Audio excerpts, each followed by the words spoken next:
kepercayaan umat Kristiani menyangkut Tuhan beda dalam sifat-sifatnya menyangkut ini.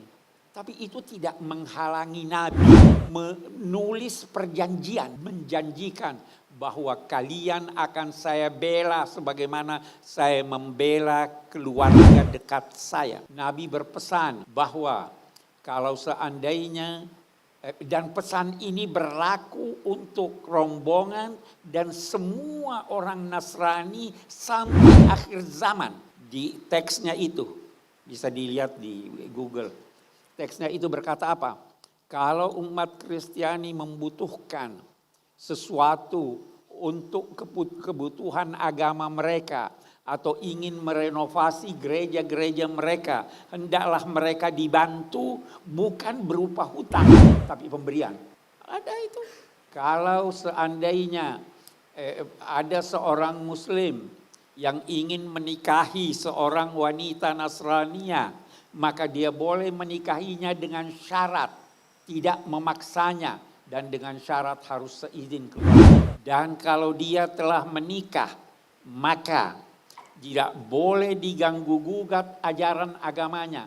Dia dipersilahkan untuk melaksanakan ajaran agama. Itu yang diajarkan Nabi. Sampai akhir zaman, Bi. Sampai akhir zaman, sampai sekarang dan yang akan datang. Abi membawa itu teksnya tadi, nah lihat. Ada bawa teks. Ini naskah janji Rasulullah Muhammad SAW dengan penganut agama Kristen. Perjanjian Najran ini disebut, Bi. Ini agak panjang teman-teman. Mana yang penting, Abiku? Yang penting ini tadi sebagian. Ya. Buat para penganut agama Nasrani, bila mereka memerlukan sesuatu untuk perbaikan tempat ibadah mereka atau satu kepentingan mereka dan agama mereka, bila mereka membutuhkan bantuan dari kaum muslimin, maka hendaklah mereka dibantu dan bantuan itu bukan merupakan hutang yang dibebankan kepada mereka, tetapi dukungan kepada mereka dan anugerah dari Allah dan Rasulnya buat mereka. Tidak boleh seorang Nasrani dipaksa untuk memeluk agama Islam. Mereka hendaknya diberi perlindungan berupa kasih sayang dan dicegah segala yang buruk yang dapat menimpa mereka kapanpun dan dimanapun. Demikian janji Rasulullah Muhammad SAW sampai akhir zaman. Bismillahirrahmanirrahim. Assalamualaikum warahmatullahi wabarakatuh. Waalaikumsalam. Allahumma sholli ala sayyidina Muhammad ala sayyidina Muhammad. Alhamdulillah kita berjumpa lagi kali ini dalam dialog di bawah renungan Al-Quran bersama Ustaz Husain Alatas dan Ustaz Otong Surahman. Alhamdulillah sudah hadir di studio. Kita akan menanggapi pernyataan dari salah tokoh yang mengatakan perihal umat muslim boleh membantu orang Nasrani dalam hal kebutuhan peribadatannya. Dan apabila mereka menikah, maka si suami tidak boleh memaksa istrinya untuk menganut juga agama Islam. Barangkali demikian nanti akan ditanggapi oleh Ustaz Husain dan Ustaz Otong. Sebagai pengantar, Ustaz Otong nanti akan membawakannya. Dan kita mulai acara ini dengan membaca Al-Fatihah. A'udzu billahi minasy syaithanir rajim. Bismillahirrahmanirrahim. Alhamdulillahi rabbil alamin. Ar-Rahmanir Rahim. Maliki yaumiddin.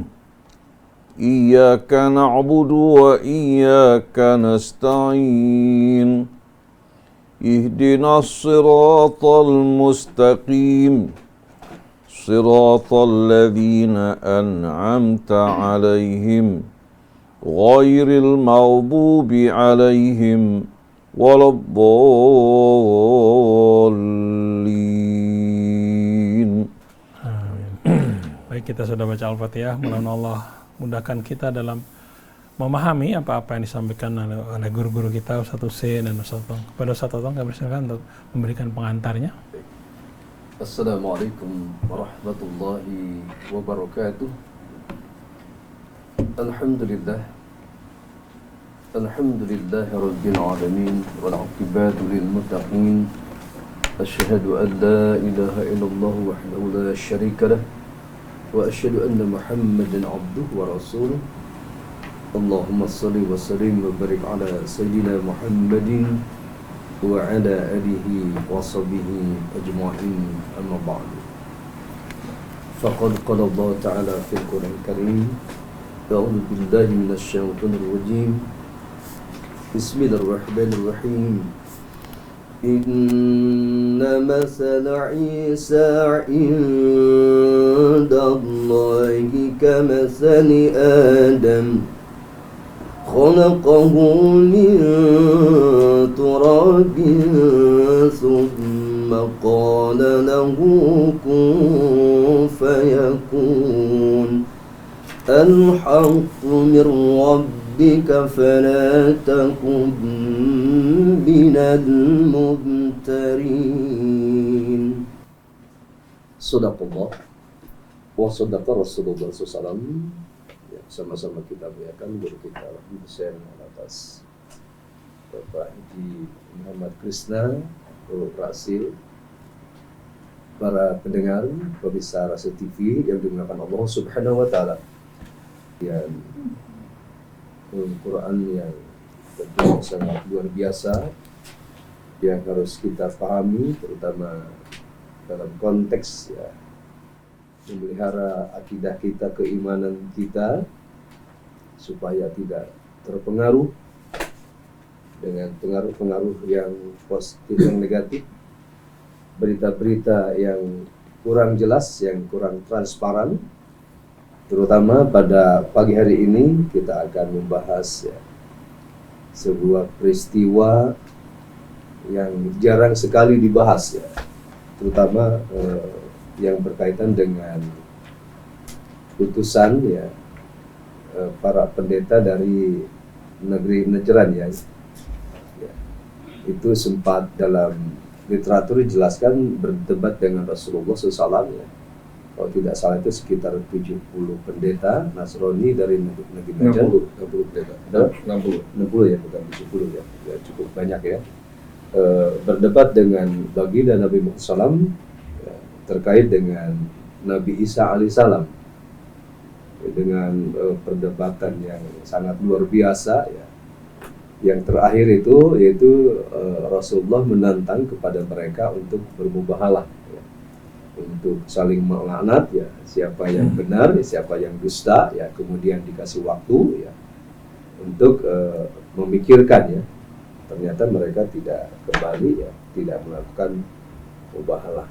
Nah, ini dalam konteks ini tentunya itu perlu kita memahami secara luas ya, bahwa memang agama yang benar ya hanya dinul Islam ya. Dalam konteks Quran itu sendiri ya diberikan informasi bahwa Yahudi Nasrani ya, kalau kita melihat konteks Al-Quranan itu bukan sebuah agama ya, tetapi sebuah golongan. Disebut Yahudi adalah golongan umat Nabi Musa, disebut Nasrani itu adalah golongan umat Nabi Isa alaihissalam. Tetapi dipolitisir menjadi sebuah agama. Ini tentunya harus kita pahami betul. Di dalam kitab suci Al-Quran hanya Islam yang ada agamanya, itu ad-din.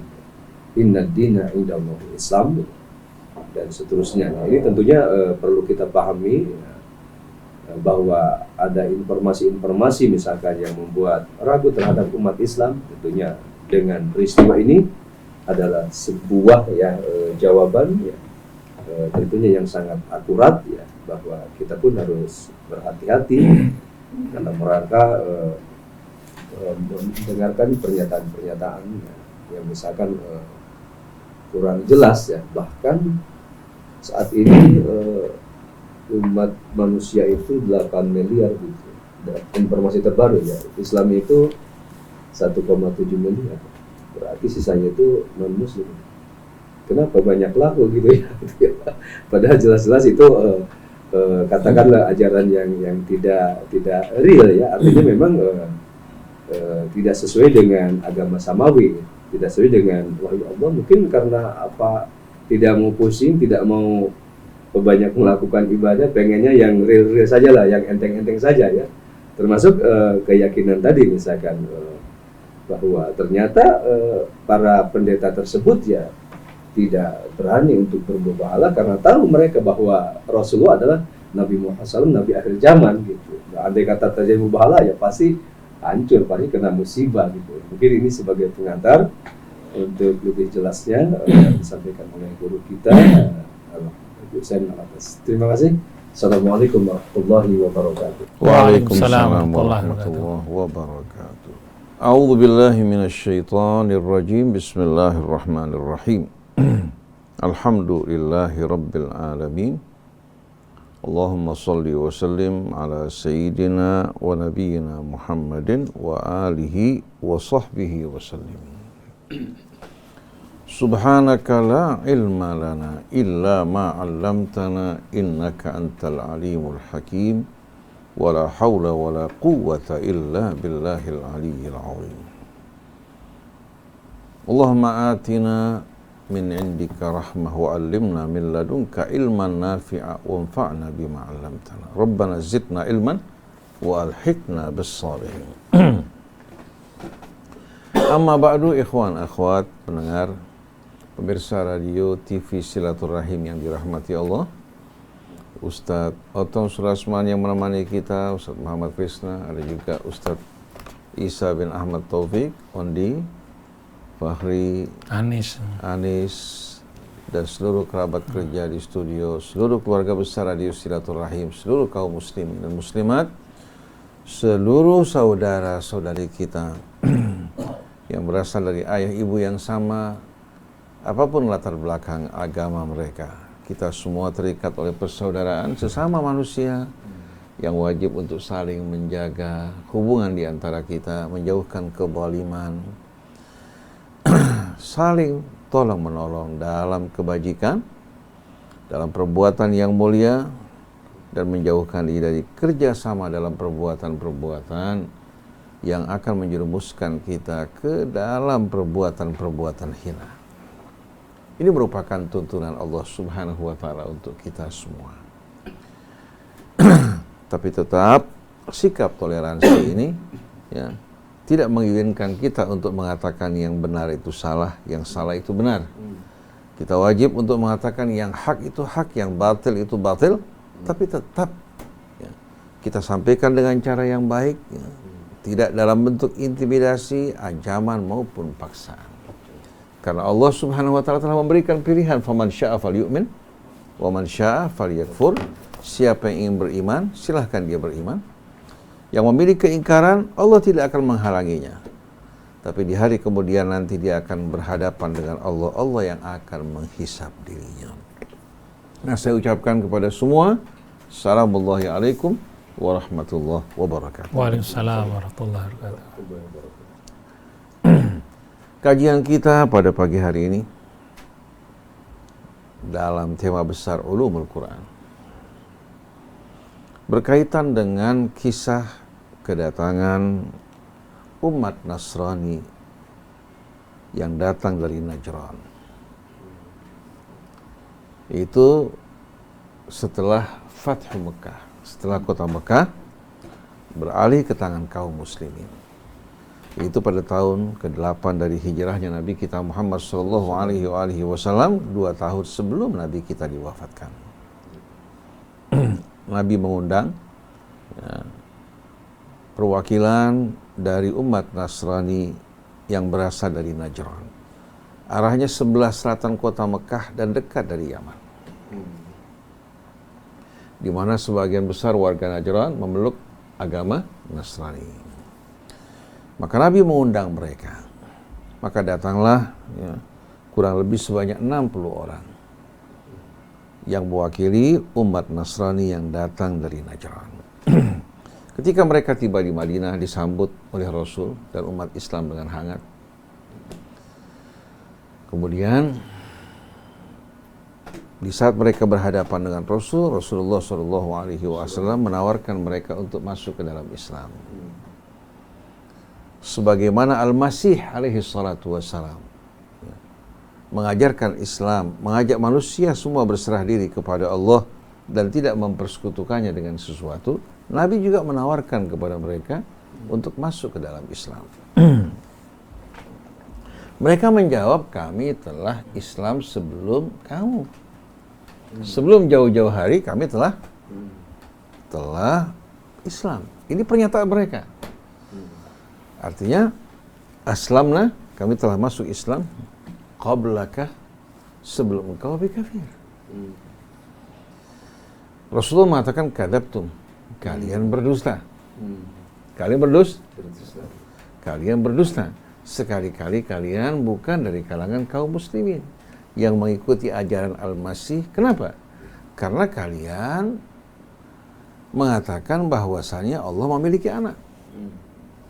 Kalian menyembah salib. Kalian juga menghalalkan babi.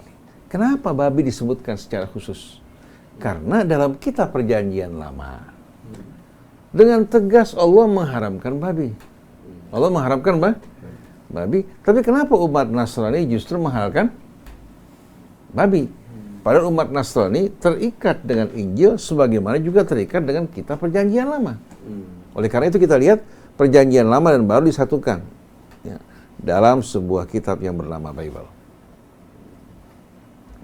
Artinya sebagaimana umat Yahudi terikat oleh hukum dan aturan yang terdapat dalam kitab Taurat, begitu juga umat Nasrani terikat kecuali kalau ada ya, perubahan yang disampaikan oleh Al-Masih. Lalu kalau kita bertanya, pernahkah Al-Masih ya, merubah apa yang terdapat dalam kitab Taurat? Ternyata tidak. Tidak pernah. Lalu siapa yang merubahnya? Ternyata yang merubahnya adalah Paulus. Paulus yang pertama ya, yang mengklaim bahwa dia melanjutkan misi penyebaran ya, ajaran Yesus, tapi ternyata dia merubah hukum-hukum yang ditetapkan Allah Subhanahu wa taala melalui Al-Masih. Dia menghalalkan babi, ya, menghalalkan juga apa-apa yang diharamkan Allah. Sewaktu ditanya kenapa kamu menghalalkan apa-apa yang diharamkan oleh Al-Masih? Dijawab bahwa Al-Masih diutus khusus untuk umat Yahudi, sedangkan saya ya, membawa kabar gembira untuk orang-orang di luar yang apa? Di luar bangsa Yahudi. Jadi Al-Masih hanya untuk bangsa Yahudi, saya untuk non-Yahudi. Apa yang diharamkan untuk umat Yahudi tidak diharamkan untuk non-Yahudi. Ini ucapan dan jawaban Paulus pertama ketika dia diundang dalam sinode pertama di Yerusalem oleh murid-murid Al-Masih. Oleh murid-murid Al-Masih ya, yang mengundang dia untuk hadir di sinode pertama di Yerusalem.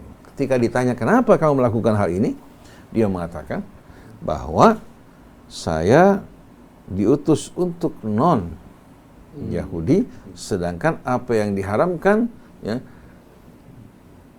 Al-Masih itu berlaku hanya untuk umat Yahudi. Padahal kita tahu Paulus pada masa Al-Masih hidup, dia sudah ada. Dia menolak untuk beriman, bahkan memerangi para pengikut Al-Masih. Jadi kita lihat perubahan terjadi bukan pada Al-Masih, perubahan terjadi justru pada Paulus yang mengaku ya, dia dibaptis, kemudian diizinkan untuk menyebarkan ajaran Al-Masih. Setelah wafatnya Nabi Allah Isa alaihi salatu wassalam. Oleh karena itu Nabi mengatakan kalian dusta kalau kalian mengaku sebagai apa? Orang-orang yang berserah diri pada Allah, karena kalian menyembah selain Allah, mengatakan bahwa Allah memiliki anak, kalian juga menghalalkan babi. Akhirnya mereka marah pada saat itu. Rasulullah SAW bacakan firman Allah dalam suratun Nisa. Dalam suratun Nisa, yaitu ya ahlal kitab la taghlu fi dinikum wa la taqulu 'ala Allahi illal haq. Ya ahlal kitab la taghlu fi dinikum wa la taqulu 'ala Allahi illal haq. Wahai para ahli kitab, jangan kalian keluar dari batas dan rel kebenaran. Jangan keluar dari rel dan batas kebenaran hingga akhirnya kalian bersikap ekstrim. Sikap ekstrim ini membuat kalian keluar dari rel kebenaran. Wala taqulu 'ala Allahi illal haq. Jangan kalian berbicara atas nama Allah kecuali kebenaran. Innamal masihu Isa ibn Maryam Rasulullah wa kalimatuhu alqaha ila Maryam wa ruhun minhu.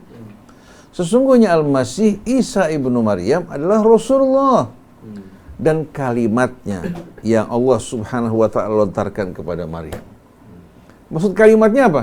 Kalimat Allah kun fayakun, tanpa melalui proses hubungan suami istri, Allah ciptakan Al-Masih dari seorang wanita tanpa seorang suami. Sebagaimana Allah ciptakan Adam tanpa seorang ayah, tanpa seorang ibu. Wala taqul fa'aminu billahi wa ruhun minhu. Dan dia merupakan apa? Ruh dari sisi Allah. Maksudnya ruh yang Allah tiupkan ke dalam rahim Maryam. Kita juga merupakan makhluk-makhluk yang Allah tiupkan ruh ke dalam tubuh kita. Sebagaimana firman Allah, "Alladzi ahsana kulla syai'in khalaqahu wa bada'a khalqal insani min tin, thumma ja'ala naslahu min sulalatin min ma'in mahin, thumma sawwahu wa nafakha fihi min ruhi." Dalam proses penciptaan manusia, asalnya dari sari pati tanah, kemudian berubah menjadi apa? Menjadi sperma, telur, terjadi pembuahan, Allah sempurnakan penciptaannya, kemudian Allah tiupkan ruh ke dalam tubuhnya sebagaimana yang Allah tiupkan kepada Al-Masih Isa ibnu Maryam. Fa'aminu billahi wa rusulih, maka berimanlah kalian pada Allah dan Rasul-Rasulnya. Wala taqulu thalatha, jangan sekali-kali kalian mengatakan Tuhan itu tiga. Intahu khairal lakum, hentikanlah, itu akan lebih baik bagi kalian. Innamallahu ilahun wahid, sesungguhnya Allah hanya satu. Dialah Tuhan yang Maha Esa, subhanahu an yakuna lahu walad. Maha suci Allah untuk memiliki seorang anak. Lahu ma fis samawati wa ma fil ard. Kepunyaan Allah semua yang di langit maupun di bumi. Wa kafa billahi wakila, cukup Allah subhanahu wa ta'ala apa? Sebagai apa? Wakil tempat orang bersandar, bersandar dan kembali kepadanya. Jadi semua yang di langit di bumi, kepunyaannya, makhluknya, miliknya. Bagaimana Allah akan memiliki anak? Betul tidak? Jadi jelas sekali pada ayat-ayat ini bagaimana dengan tegas Rasulullah SAW membantah dan mendustakan ucapan mereka. Membantah dan mendustakan ucapan mereka. Artinya dengan adab, dengan santun Rasulullah sampaikan, mengajak mereka kembali kepada kebenaran, ke dalam Islam sebagaimana yang diajarkan Al-Masih dan tidak mempersekutukan Allah dengan sesuatu. Mereka naik pita mengatakan apa?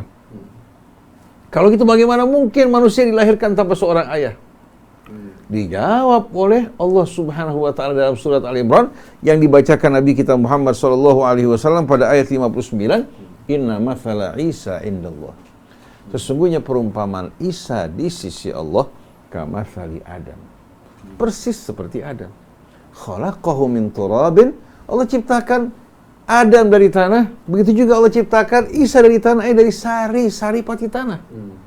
Thumma qala lahu kun fayakun, kemudian Allah katakan, kun, jadilah kamu, fayakun. Tidak ada satupun yang bisa menghalangi kehendak Allah, baik dari ayah ibu, baik dari seorang ibu tanpa seorang ayah, bahkan dari nol Allah bisa ciptakan. Karena Allah Al-Khaliq, pencipta segala sesuatu. Berbeda kita manusia yang terikat oleh aturan dan hukum-hukum yang ditetapkan Allah, sedangkan hukum ini tidak berlaku untuk Allah Subhanahu wa ta'ala. Nah, pada saat Rasulullah membacakan ayat ini, mengatakan bahwa perumpamaan Isa sama dengan Adam, Allah ciptakan dari sari pati tanah, kemudian Allah katakan kun fayakun, Allah tambahkan al-haqqu min rabbik, kebenaran yang sejati, yang absolut dari Tuhanmu, fala takum minal mumtarin, jangan kamu menjadi orang yang bimbang dan ragu.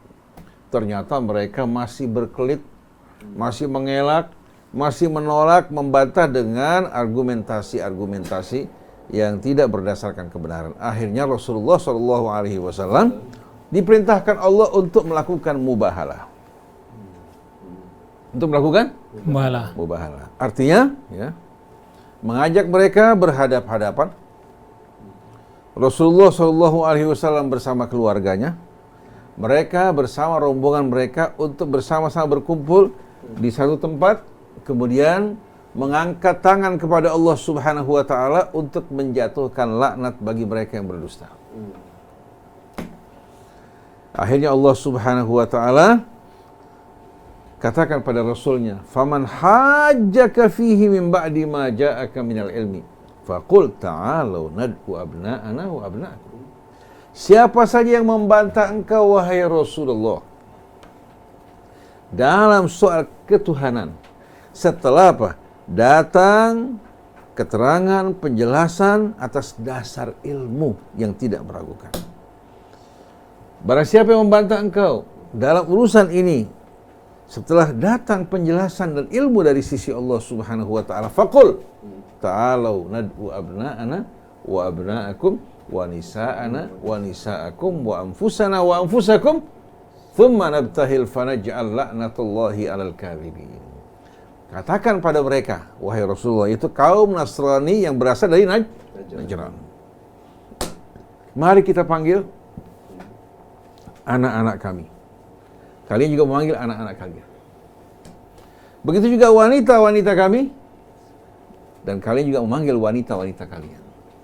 Setelah itu wa anfusana wa anfusakum, dan memanggil juga diri kita dan diri kalian. Pada saat itu Rasulullah SAW sebagaimana dalam riwayat yang cukup masyhur mengajak Al-Hasan wal Husain, kemudian ayah mereka Ali bin Abi Thalib, Sayyidah Fatimah alaihi salatu wassalam bersama Rasul berdiri di satu tempat, kemudian mengajak mereka untuk datang menghadap, kemudian sambil apa? Memohon pada Allah untuk menurunkan laknatnya pada orang yang berdusta dari mereka. Thumma naj'al la'natullahi al-kadhibin. Kemudian kita minta pada Allah untuk menurunkan laknat bagi yang berdusta. Kalau seandainya Rasul berdusta, dia akan terkena laknat Allah. Kalau mereka berdusta, mereka juga akan terkena laknat Allah. Pada saat mereka ditantang dan diajak, langsung mereka mundur dan mencium. Langsung mereka karena mereka tahu kalau mereka sampai melakukan mubahalah, pasti laknat Allah akan turun pada mereka. Karena apa yang mereka ucapkan tidak sesuai dengan hati kecil mereka. Tapi fanatisme, kebiasaan, begitu mengikat mereka hingga mereka akhirnya menolak untuk menerima kebenaran. Tapi subhanallah, setelah mereka kembali, ternyata pemimpin mereka beriman masuk ke dalam Islam. Nah, setelah kita fahami hal ini, bagaimana Rasul ketika berbicara kepada mereka, mengajak mereka masuk ke dalam Islam, menjelaskan hakikat Al-Masih yang sebenarnya dan Tuhan mereka adalah Allah Subhanahu wa taala. Setelah mereka menolak untuk melakukan mubahalah, Rasul tidak membantai mereka, tidak memerangi mereka karena mereka menolak untuk beriman. Karena Allah mengizinkan masing-masing menjalankan keyakinannya. Kemudian lahirlah setelah itu kesepakatan di antara Nabi kita Muhammad SAW mewakili umat Islam dengan umat Nasrani yang datang dari Najran. Kesepakatannya, ya, Rasulullah SAW tidak akan menganiaya mereka, tidak akan menzalimi mereka. Bahkan Rasulullah SAW akan memberikan perlindungan kepada mereka. Itu umat Nasrani yang mengadakan perjanjian dengan Nabi yang dikenal sebagai Ahlud Zimmah. Ahlud Zimmah itu ahli kitab yang mengadakan perjanjian bersama Rasulullah SAW. Bisa juga berlaku kepada apa? Kepada orang-orang non-Islam yang di luar ahli kitab mengadakan perjanjian damai bersama kaum muslimin untuk tidak saling mengganggu dan saling menganiaya, bekerja sama dalam kebajikan dan kemuliaan. Selagi umat Nasrani menepati janji, mereka menepati perjanjian yang disepakati, tidak saling mengganggu, tidak juga melakukan provokasi terhadap nilai-nilai Islam, tidak melecehkan juga Allah, Rasulnya maupun kitabnya, tidak melakukan tindakan-tindakan teror, maka pada saat itu Rasulullah akan memenuhi janjinya kepada mereka, melindungi mereka. Tapi kalau mereka melakukan kezaliman, melakukan perbuatan teror, atau melakukan provokasi terhadap nilai-nilai Islam yang suci dan mulia, maka pada saat itu mereka melanggar perjanjian, maka apa yang disepakati tidak wajib untuk dipenuhi. Tidak wajib untuk dipenuhi. Kalau mereka mau berdialog, Rasul mengajak mereka berdialog. Ulama-ulama Islam juga apa? Harus siap untuk berdialog bersama mereka dengan baik dan santun dalam mencari kebenaran. Tapi kalau mereka melakukan propaganda, provokasi ke sana kemari, melakukan pelecehan, penistaan, maka kehormatan mereka akan hilang. Oleh karena itu, kesepakatan perjanjian yang disepakati di antara Rasul dan umat Nasrani yang dinamakan sebagai Ahlud Zimmah, itu kesepakatan bersyarat bahwa mereka memiliki hak, kalau mereka tinggal di tengah-tengah masyarakat Islam, mereka memiliki hak yang sama, ya, dengan umat Islam. Tapi mereka juga dikenakan hukuman yang sama kalau mereka melakukan pelanggaran. Sebagaimana umat Islam dihukum, mereka juga dihukum. Contohnya mencuri. Kalau mereka mencuri, dengan sendirinya apa? Mereka dikenakan hukuman pencuri yang berlaku dalam Quran. Kalau mereka berzina di muka umum dengan 4 saksi, mereka dikenakan hukuman yang sama sebagaimana yang diberlakukan apa? Karena mereka hidup di tengah-tengah masyarakat Islam. Kalau mereka hidup di luar masyarakat Islam, itu urusan mereka. Jadi lahum ma'alana wa alaihim ma'alaina. Mereka memiliki hak, ya, sebagaimana hak yang diberikan pada kami, mereka juga dikenakan sanksi hukuman yang sama seperti hukuman yang dijatuhkan atas kami. Kan keadilan. Betul enggak? Keadilan. Jadi kalau kita perhatikan, Islam di saat menghadapi perbedaan bersikap toleransi. Tapi toleransi itu bukan berarti kita mengatakan kebatilan mereka sebagai hak, ya, dan kita menganggap antara kita dan mereka dalam keyakinan sama, tidak. Oleh karena itu turun suratul kafirun, walaupun untuk orang-orang musyrik di Mekah, tapi berlaku juga untuk ahli kitab. Karena dalam pandangan Islam yang tidak mengimani Allah sebagai Tuhan mereka yang Maha Esa, menyembah selain Allah, dianggap sebagai orang yang kafir. Innal ladzina kafaru min ahli kitab wal musyrikin. Orang-orang yang kafir dari para ahli kitab maupun orang-orang musyrik. Jelas dalam masalah ini. Jadi Allah perintahkan nabinya untuk mengumumkan, dan ini berlaku hingga hari kiamat. Bukan hanya berlaku pada saat itu. Orang beranggapan ini merupakan dokumentasi sejarah. Penafsirannya harus dirubah. Tidak. Qul ya ayyuhal kafirun. Bismillahirrahmanirrahim, dengan nama Allah yang Maha Pemurah, yang Maha Penyayang. Qul ya ayyuhal kafirun. Katakan wahai orang-orang kafir. Baik dari orang-orang musyrik yang bukan dari ahli kitab, maupun dari kalangan ahli kitab. La a'budu ma ta'budun. Saya tidak akan mungkin menyembah apa yang kalian sembah. Wala antum abiduna ma'bud. Dan juga kalian tidak menyembah apa yang kami sembah. Jadi apa yang kalian sembah, itu sembahan kalian tidak berhubungan dengan kami. Jadi tidak mungkin sama antara sembahan kalian dengan sembahan kami. Ma'buduna ghairu ma'budikum. Yang kita sembah berbeda dengan apa yang kalian sembah, walaupun kalian mengatakan kita sama-sama umat yang beriman. Tidak bisa. Wala ana abidum ma'abadtum. Dan kita juga tidak menyembah apa yang kalian sembah. Yang pertama, tidak akan menyembah apa yang kalian sembah. Yang kedua ini, dan saya tidak menyembah apa yang kalian sembah. Apa yang kalian sembah berbeda dengan apa yang kami sembah. Wala antum abidun nama. Dan kalian juga tidak menyembah apa yang kami sembah. Walaupun demikian, bukan berarti kami akan melakukan tindakan aniaya terhadap kalian. Selagi kalian hidup baik, damai bersama kami, tidak melakukan perbuatan yang tidak senonoh, lakum dinukum waliyadin, bagi kalian, agama kalian silahkan kalian jalankan. Waliyadin, dan bagi kami, agama kami tidak saling mengganggu. Oleh karena itu, umat Nasrani tidak perlu menghadiri acara Idul Fitri, Idul Adha bersama kami. Nggak perlu. Tapi kami juga tidak akan menghadiri Natal bersama kalian atau mengucapkan selamat Natal, yang artinya selamat atas lahirnya Yesus sebagai anak Tuhan. Tidak mungkin kami dibolehkan melakukan ini. Kalau mereka membolehkan, alasannya apa? Alasannya muamalah, bersikap toleransi. Masa toleransi kita membenarkan yang salah? Peringatan Natal atau perayaan Natal itu merayakan hari lahirnya Yesus sebagai anak Tuhan. Di saat kita mengucapkan selamat Natal, berarti kita apa? Mengakui, merestui bahwa Yesus sebagai anak Tuhan. Ini yang nggak dibenarkan.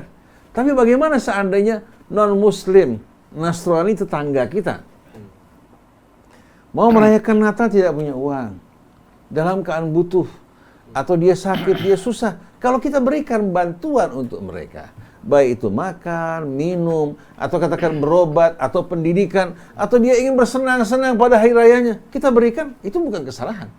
Nggak menunjukkan sikap kita mengakui kesalahan agama mereka. Jadi beda antara selamat Natal dan bantuan yang kita berikan dalam bentuk kemanusiaan. Dia saudara kita, seayah seibu. Kita bantu dia karena hubungan kita saudara seibu. Tapi untuk masalah teologi dan keyakinan, lihat Rasul bagaimana bersikap tegas pada mereka, walaupun dalam perjanjian kesepakatan siap membantu mereka, menolong mereka, asal mereka tidak melakukan perbuatan yang melanggar perjanjian. Jadi kita harus bedakan toleransi yang dibolehkan dan mana yang tidak dibolehkan. Ada batasan yang tidak boleh kita langgar.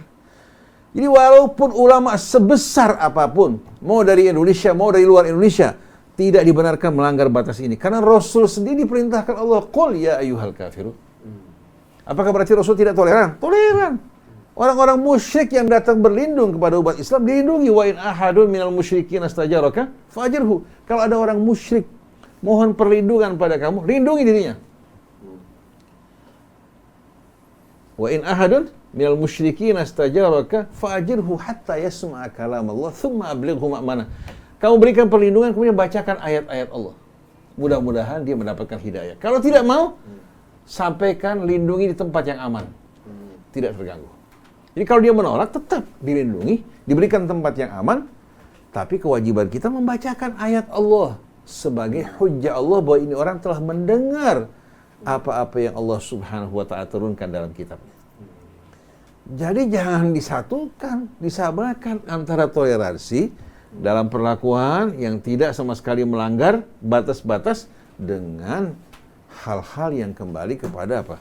Kepada prinsip yang mesti kita nyatakan, tegaskan dengan tegas.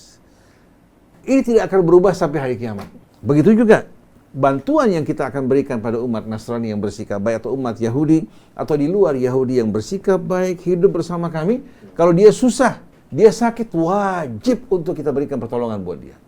Kalau sampai dia meninggal dunia karena pengabaian kita, kita berdosa besar di hadapan Allah Subhanahu wa ta'ala. Kalau dia lapar, kita tidak berikan bantuan, maka kita bertanggung jawab di hadapan Allah.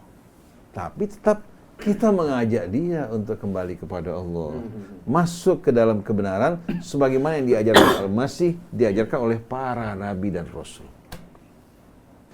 Jadi kita lihat dalam ayat-ayat ini dibedakan antara ketegasan dalam menyampaikan kebenaran, penolakan terhadap yang batil, tapi perlindungan, perbuatan baik, itulah merupakan sifat-sifat orang-orang yang beriman selagi tidak sama sekali menyentuh, menabrak apa-apa yang betul-betul bersifat prinsip dan sakral dalam Islam.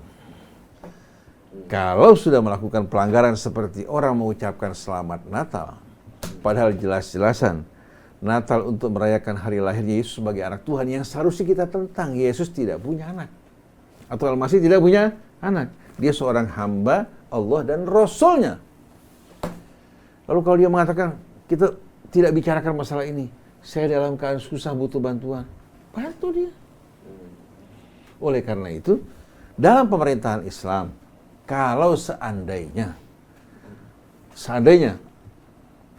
ada umat Nasrani, ya, katakan jumlah mereka cukup untuk apa? Untuk satu rumah ibadah. Di mana kalau mereka tidak diberikan rumah ibadah, mereka akan beribadah di tempat-tempat yang tidak layak buat mereka. Negara diizinkan untuk menyediakan lahan bagi mereka. Juga kalau mereka tidak mampu untuk membangun, negara dibolehkan untuk memberikan bantuan mereka membangun gereja. Tapi bukan berarti merestui kesyirikan mereka, tidak. Negara mengayomi semuanya. Tapi kalau mereka melakukan tindakan teror, kejahatan, kezaliman, maka dengan sendirinya perlindungan terhadap mereka tidak diberikan. Kira-kira ada nggak nas Quran yang memerintahkan kita untuk melindungi rumah-rumah peribadatan mereka? Ada. Silahkan kita buka suratul Hajj. Buka suratul Hajj.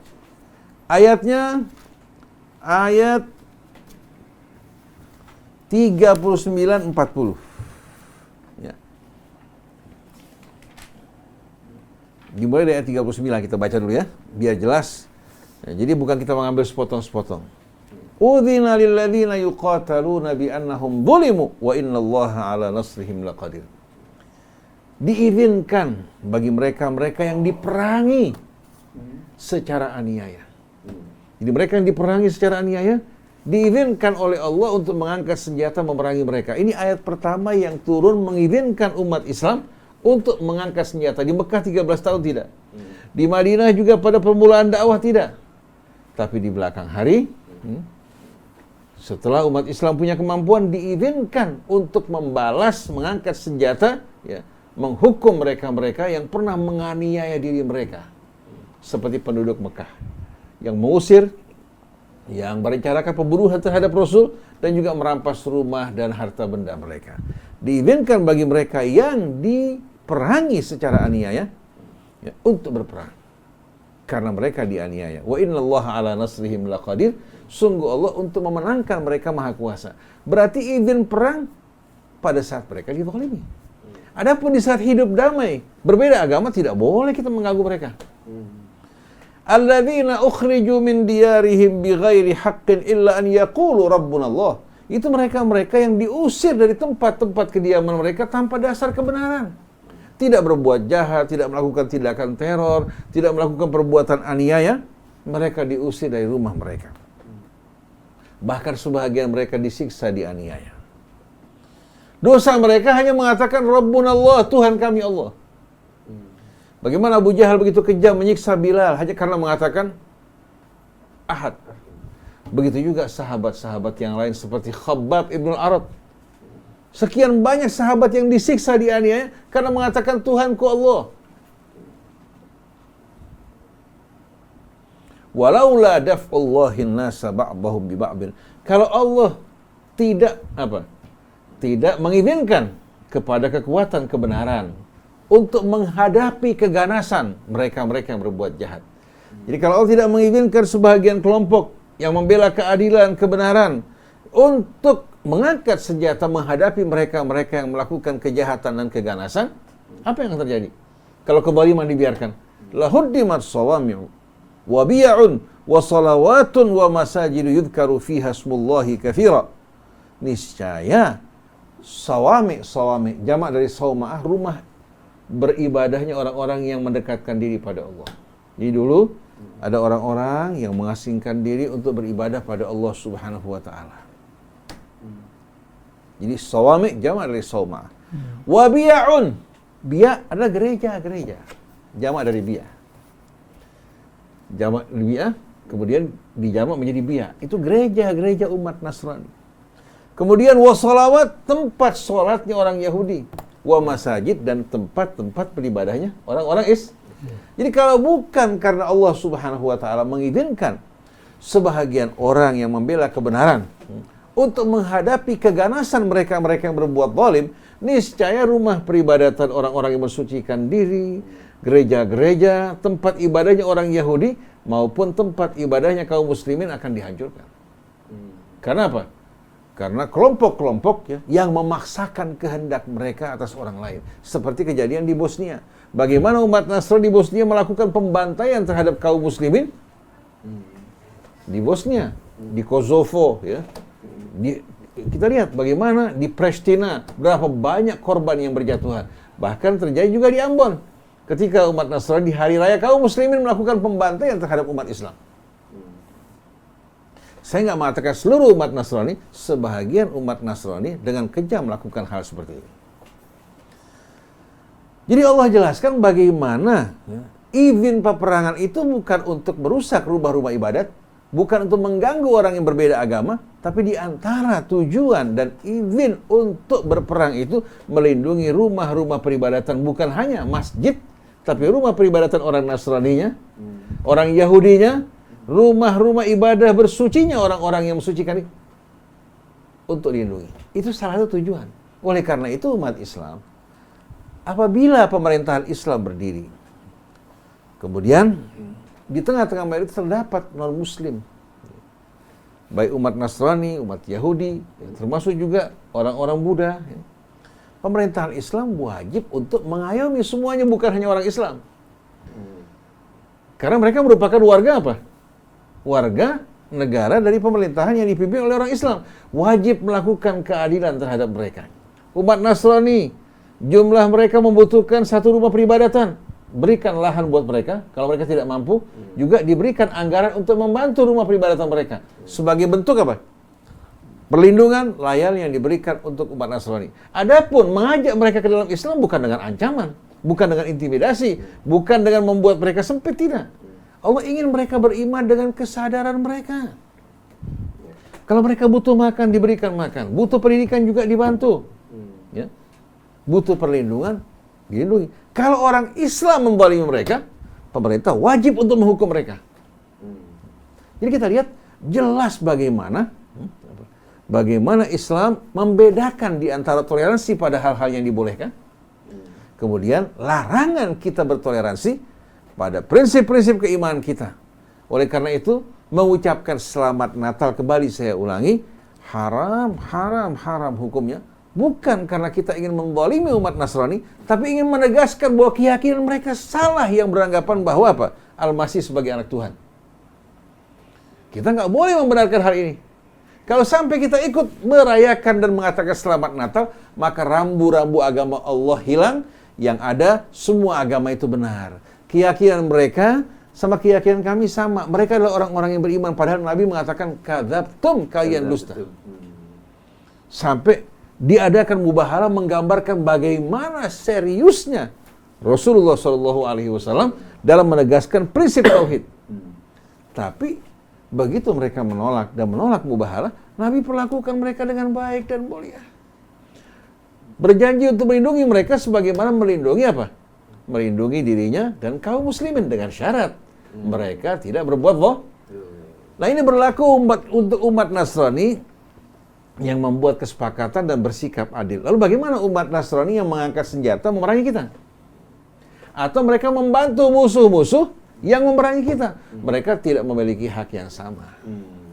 Oleh karena itu, pernyataan dari Profesor Dr. Gurey Shahab yang menjelaskan perlindungan yang diberikan kaum muslimin terhadap umat Nasrani hingga hari kiamat, betul. Tapi hanya berlaku untuk umat Nasrani yang hidup baik, damai, menjaga kebenaran, keadilan, dan tidak berbuat aniaya atau membantu musuh-musuh apa?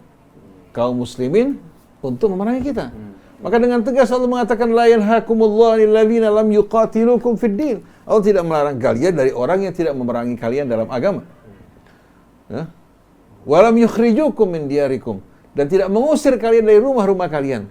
Tidak melarang kalian untuk apa? Antabarruhum, berbuat baik. Wa tuqsitu ilaihim, dan berlaku adil pada mereka. Bukan mengizinkan kaum muslimin untuk bersama-sama merayakan hari raya mereka atau merestui kesalahan-kesalahan dalam keyakinan mereka. Tidak. Kita berbuat baik pada mereka dan berlaku adil. Innallaha yuhibbul muqsitin. Sungguh Allah mencintai orang yang berbuat adil. Jadi kalau mereka butuh bantuan, kita bantu.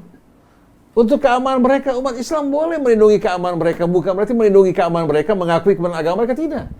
Tapi kalau mengucapkan selamat Natal, sama aja dengan selamat hari rayanya Yesus sebagai anak Tuhan.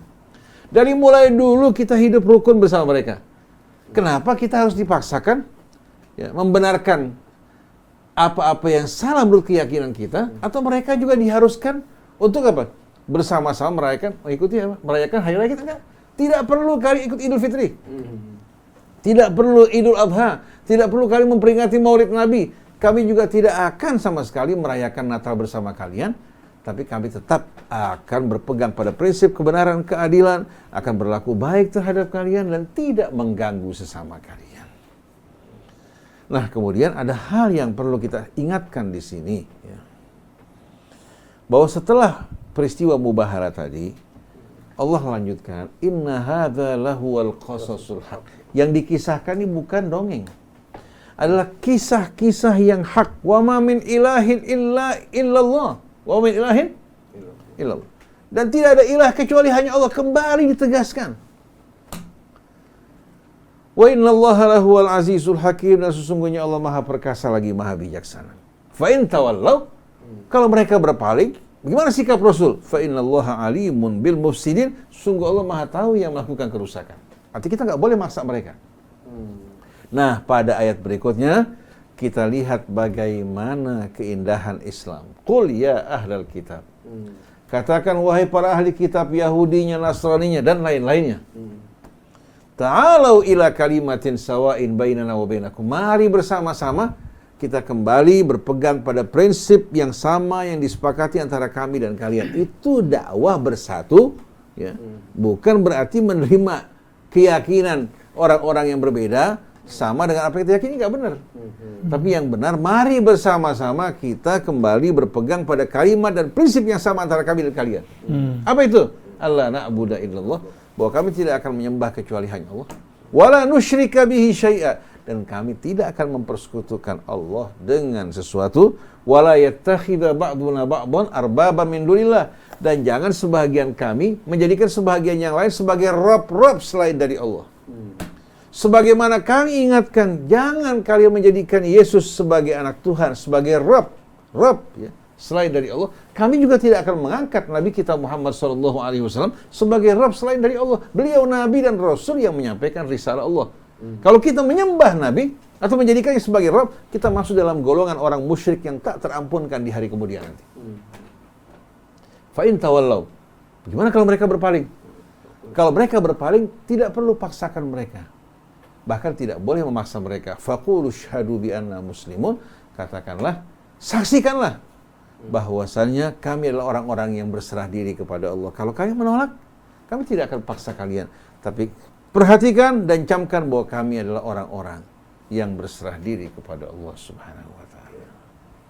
Lalu Profesor Dr. Quraish Shahab setelah mengutip nas-nas perjanjian yang disepakati antara kaum muslimin dan umat Nasrani yang berasal dari Najran, yang saya harapkan sebetulnya beliau juga membawakan peristiwa mubahalah dialog sebelumnya antara Nabi dan kaum Nasrani dari Najran. Tapi beliau membawa dan mengutip sebagian nas perjanjian tanpa membawa keseluruhannya, yang menjelaskan kewajiban-kewajiban mereka ya, dalam mentaati kesepakatan untuk tidak memerangi kaum muslimin, tidak membantu orang-orang yang memerangi kaum muslimin, tidak melakukan propaganda atau kezaliman yang dapat merusak butiran-butiran perjanjian tersebut. Kemudian setelah itu, Profesor Quraish Shahab membawakan kasus perkawinan muslim dengan seorang wanita Nasrani. Beliau mengatakan bahwasannya apabila seorang muslim menikah dengan seorang wanita Nasrani, diharamkan untuk memaksanya berpindah agama masuk ke dalam Islam. Dilarangnya juga melakukan perbuatan aniaya terhadap dirinya. Dan ini merupakan perjanjian yang disepakati hingga hari kiamat. Nah, yang seharusnya kita fahami dalam hal ini, berdasarkan ayat yang terdapat dalam suratul Maidah, ya, ketika umat Islam bertanya pada Rasul, apa yang dihalalkan bagi kita kaum muslimin? Rasulullah SAW akhirnya membacakan ayat Allah Subhanahu wa taala, al-yauma uhilla lakumut thayyibat. Pada hari ini dihalalkan bagi kalian segala yang thayyib, yang baik, yang menyehatkan, yang tidak menimbulkan bahaya, yang suci bersih, halal bagi kalian. Al-yauma uhilla lakumut thayyibat wa ta'amul ladzina utul kitab hillul lakum, dan makanan para ahli kitab halal buat kalian, wa ta'amukum hillul lahum, makanan kalian juga halal bagi mereka. Arti bertukar pangan, menyuguhkan selagi makanan yang halal, maka dengan sendirinya kalian boleh memakan makanan mereka. Tapi Allah tidak menyebutkan sembelihan ahli kitab. Allah sebutkan makanan ahli kitab. Kenapa? Karena kalau sampai ahli kitab menyembelih tanpa menyebutkan nama Allah atau menyebutkan Tuhan selain dari Allah, haram untuk kita makan. Jangankan ahli kitab, kalau orang Islam menyembelih tanpa menyebutkan nama Allah, nggak boleh kita makan. Dalam 3 ayat pada surah Al-An'am, Allah menjelaskan keharusan orang untuk menyebutkan nama Allah pada saat penyembelihan. Fakulu mimma razaqakumullah, ya. Fakulu mimma dzukira smullahi alaihi in kuntum bi ayatihi mu'minin. Hendaklah kalian makan dari apa yang telah disebutkan nama Allah kalau kalian beriman pada ayat-ayat Allah. Pada ayat berikutnya, wa ma lakum alla ta'kulu mimma dzukira smullahi alaihi wa qad fassala lakum ma harrama alaikum illa ma turirtum bihi. Illa ma turirtum ilaihi. Kenapa kalian tidak memakan yang telah disebutkan nama Allah padanya pada saat menyembelih? Begitu juga pada saat makan, kita orang yang beriman juga wajib menyebutkan nama Allah. Padahal Allah telah merincikan atas kalian apa-apa yang diharamkan, diantaranya yang disembelih tanpa menyebutkan nama Allah. Wa qad fassala lakum ma harrama alaikum illa ma turirtum ilaih, kecuali yang kalian dalam keadaan terpaksa. Wa inna katsiran la yudilluna bi ahwaihim bi ghairi ilmin. dan banyak dari mereka berusaha menyesatkan kamu ya, tanpa dasar pengetahuan. Wa inna katsiran la yudilluna bi ahwaihim bighairi ilmin. Wa inna rabbaka huwa a'lamu bil mu'tadin, dan Tuhanmu lebih tahu siapa-siapa orang yang melampaui batas. Lalu ayat berikutnya, wala ta'kulu mimma lam yudhkar ismullahi alaihi wa innahu lafisq. Jangan kalian makan apa-apa yang tidak disebutkan nama Allah padanya. Ini adalah makanan yang fasik, artinya bisa menjerumuskan kalian dalam kefasikan. Wa inna syayatin la yuhuna ila awliyaihim liyujadilukum fa in ata'tumuhum innakum la musyrikun. Dan syaitan-syaitan dari kalangan jin maupun manusia, mereka membisik-bisikan kepada kalian ya. Saling memberikan wahyu di antara sama mereka jin maupun manusia, saling mendukung untuk membantah kalian, untuk mendebat kalian agar kalian memakan apa yang tidak disebutkan nama Allah. Jadi wa inna syayatin la yuhuna ila awliyaihim liyujadilukum. Sesungguhnya syaitan-syaitan mereka membisikkan, memberikan wahyu kepada wali-wali mereka dari kalangan manusia untuk mendebat kalian. Kalau kalian taati mereka, kalian adalah orang-orang musyrik.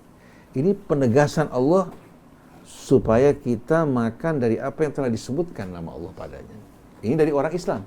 Lalu saya mau tanya, bagaimana kalau seandainya kita dihidangkan makanan sembelihan dari ahli kitab? Kita tahu bahwasanya umat Nasrani tidak menyebutkan nama Allah pada sembelihan mereka. Maka dengan hal ini apa? Kita tidak boleh makan. Jangan mengatakan bahwa ayat ini membolehkan. Ayat ini membolehkan makanan, bukan sembelihan. Kita diberikan hadiah gandum, diberikan korma oleh mereka, diberikan sesuatu yang halal yang tidak kembali kepada penyembelihan, kita halal untuk makan. Tapi kalau diberikan makan sembelihan, kita tidak tahu apakah mereka membiarkan orang Islam yang menyembelih menyebutkan nama Allah, lalu kita terima, kita makan sesuatu yang diharamkan Allah.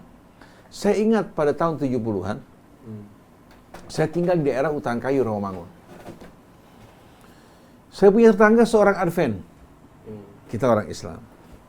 Pada saat hari Lebaran, kita menghadiahkan makanan-makanan kita di hari raya untuk tetangga kita yang baik. Tetangganya baik, keluarga baik-baik. Pada hari raya keagamaan mereka, mereka juga mengirimkan makanan untuk kita.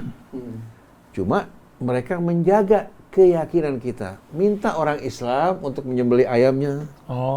Bukan mereka menyembelih. Orang Islam menyembelih ayamnya, dimasak, lalu mereka hidangkan untuk kita. Kita makan dari makanan tersebut. Disembelih oleh orang Islam, dimasak juga oleh orang Islam, dihidangkan pada kita. Dan subhanallah, tidak lama kemudian anak wanita mereka juga masuk ke dalam Islam. Masya Allah. Jadi bagaimana kita bertetangga saling menghadiahkan makanan, tapi yang kita makan dari sembelihan mereka yang kita yakin disembelih oleh orang Islam menyebut nama Allah Subhanahu wa taala. Kalau kita nggak makan mereka, jangan dibilang nggak toleransi. Kenapa? Karena ini bertentangan dengan perintah Allah Subhanahu wa taala dan larangannya. Oleh karena itu, Allah sebutkan wa ta'amul ladzina utul kitab, dan makanan-makanan ahli kitab ya, yang diberikan kepada kita seperti korma, apel, buah-buahan, gandum ya, yang tidak kembali kepada penyembelihan, halal bagi kalian. Wa ta'amukum hillul lahum, dan makanan kalian juga boleh dimakan oleh mereka. Artinya dalam hal ini tidak ada larangan. Kemudian apa? Wal muhsanatu minal ladzina utul kitab wal muhsanatu minal mu'minat. Kemudian wal muhsanatu minal ladzina utul kitaba min qablikum idza ataitumuhunna ujurahunna muhsinina ghaira musafihin wala muttakhidhi akhdan. Demikian pula dihalalkan bagi kalian al muhsanatu minal mu'minat. Apa arti muhsanat? Wanita baik-baik yang menjaga kesucian dirinya. Jadi orang Islam kalau memilih istri dari orang-orang Islam juga harus hati-hati. Karena kalau dia milih wanita yang tidak menjaga kesuciannya, dia akan rusak rumah tangganya. Apalagi kalau ustadz ulama kawin sama wanita yang tidak menjaga kesucian dirinya, melahirkan anak, akhirnya waliyadzubillah anak tumbuh dalam lingkungan wanita yang tidak takut pada Allah Subhanahu wa taala. Akhirnya bukan ustadz yang memperbaiki wanitanya, malah si wanita yang membawa si ustadz untuk ikut gaya hidup dirinya. Jadi wal muhsanatu minal mu'minat, dan wanita-wanita yang menjaga kesuciannya dari kalangan wanita yang beriman. Setelah itu wal muhsanatu minal ladzina utul kitaba min qablikum, dan wanita-wanita juga yang menjaga kesuciannya dari kalangan ahli kitab. Bukan sembarangan wanita mereka. Wanita yang menjaga kesuciannya, ya, yang punya kehusyuan untuk mencari kebenaran, ini yang dinikahi dari wanita ahli kitab. Walaupun ada perbedaan dalam keimanan, kita dibolehkan menikahi wanita ahli kitab dengan syarat wanita yang menjaga kesuciannya. Nah, pada saat kita menikah dengan wanita ahli kitab, si wanita dengan sendiri tidak boleh minum minuman keras, tidak boleh makan babi, ya, tidak boleh juga melakukan perbuatan zina, juga menutup auratnya dengan baik dan sempurna. Kalau si wanita tidak mau melakukan hal ini, maka bertentangan dengan apa? Dengan apa yang diyakini seorang muslim. Kalau dia mau menikah dengan seorang muslim, dia harus lakukan hal ini. Kalau dia minum, dia makan babi, dia berzina, atau dia katakan tidak menutup auratnya, maka seorang muslim tidak dibolehkan untuk menikahi wanita ahli kitab seperti. Oleh karena itu namanya pun al-muhsanat. Cuma sayang, ayat ini diumumkan. Wanita ahli kitab yang mana saja, baik yang bebas, ya, bahkan mereka tetap minum minuman keras, mereka juga makan babi, gak boleh wanita seperti ini dinikahkan. Jangankan ahli kitab, kalau orang Islam begini, boleh nggak? Dia minum, dia katakan berpakaian tidak senonoh, hidupnya glamor. Seorang muslim tidak dibolehkan menikah dengan wanita seperti ini. Karena akan merusak imannya, merusak juga apa? Oleh karena itu, ayat kesempurnaan ayatnya, kelanjutannya coba lihat. Idza ataitumuhunna ujurahum. Kalau kalian berikan mahar mereka, muhsinin. Dalam pernikahan ini tujuannya untuk menjaga, membentengi kesucian kalian dan iman kalian. Kata hisnun itu dalam bahasa Arab benteng. Muhsinin dalam keadaan menjaga, membentengi, melindungi kesucian, keimanan kalian. Begitu juga anak keturunan kalian. Ghaira musafihin, bukan dalam rangka berzina, wala muttakhidhi akhdan, atau menyimpan wanita simpanan. Itu sama level. Jadi ingat, tujuan perkawinan di sini untuk menjaga kesucian, kebersihan, dan apa? Kemaslahatan keluarga kalian, begitu pula agama kalian. Tapi penutupnya ada syarat. Pada ayat ini ada syarat. Wa may yakfur bil imani faqad habita amaluhu wa huwa fil akhirati minal khasirin.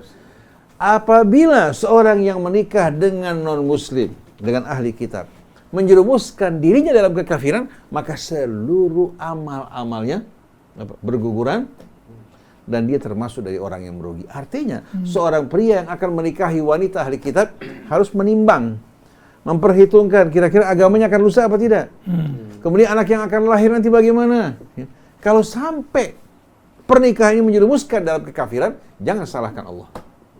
Berarti menikahi wanita ahli kitab sama dengan wanita muslimah, kita wajib memilih wanita yang menjaga kesuciannya, kebersihan hidupnya. Ya, kemudian apa? Untuk menjaga kehormatan, kesucian mereka, bukan dalam rangka berzina atau melakukan cara-cara menyimpan wanita simpanan seperti yang dilakukan kebanyakan orang. Dan pada apa? Semua itu tidak akan membahayakan betul-betul keimanan mereka. Jadi kita harap sebetulnya dari apa yang disampaikan Profesor Dr. Quraish Shihab ini jangan sampai difahami secara salah, karena begitu mereka mendengar apa yang beliau sampaikan, langsung aja bertanya, Ustaz bagaimana Ustaz nih? Kita mengalami kebingungan. Kesannya seolah-olah apa? Boleh semuanya. Seolah-olah tidak ada batasan antara apa? Keyakinan kaum muslimin dan orang-orang di luar Islam. Ada batasan, bahkan dalam perjanjian pun harus dipenuhi kesepakatan di mana mereka harus menjaga, ya, diri mereka tidak berbuat kezaliman, tidak berbuat aneh, tidak bekerja sama dengan musuh dalam memerangi kaum muslimin. Kalau sampai mereka melanggar hal ini, maka umat Islam tidak punya kewajiban untuk menjaga hak-hak mereka. Jadi kita ingin betul-betul dalam masalah agama ini bukan lagi pakai perasaan kita. Pakai perasaan kita, pakai pendapat kita, tapi mari bersama-sama kita kembali kepada teks-teks Al-Quran yang datang dari sisi Allah Subhanahu wa Ta'ala. Begitu pula dalam butiran kesepakatan perjanjian, kita ingin merujuk kepada naskah yang betul-betul terjamin kebenarannya.